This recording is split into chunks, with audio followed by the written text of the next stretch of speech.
a lot of the blame China rhetoric is a deflection from criticism of of the capitalist system itself, right? I mean, the U.S. working class did suffer when the U.S. Multinationals decided to offsource the manufacturing jobs outside of the United States. First, it was to the U.S. Asian client states, like the first Japan, Korea, Taiwan, Hong Kong, Singapore. And when China opened up its economy in the 80s and mostly in the 90s, and all these multinationals and rushed to move their manufacturing plants to China because China was even cheaper. The labor, the land was even cheaper than what they had access to before. Again, this is a nature of capitalism. The capitalists will always chase the highest margin, lowest cost, right? And from Chinese point of view, their point of view is if you build it, they will come. They know if they build up their infrastructure, these companies will come in and build their factories there. But here we are.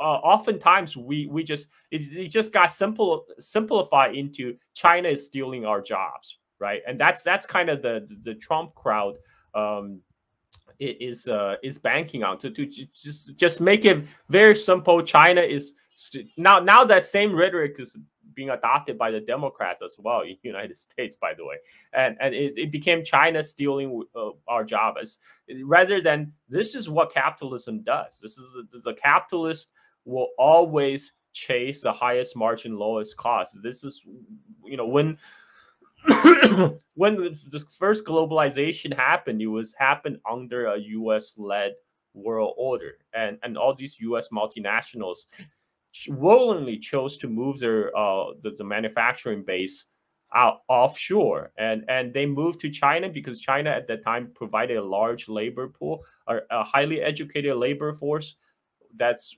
working for cheap. This is I'm talking about back in 1990s, and then U.S. started to offsource call centers and the programming coding to India, right? This is what capitalists do, and of course because government like China, they perfectly understand that dynamic.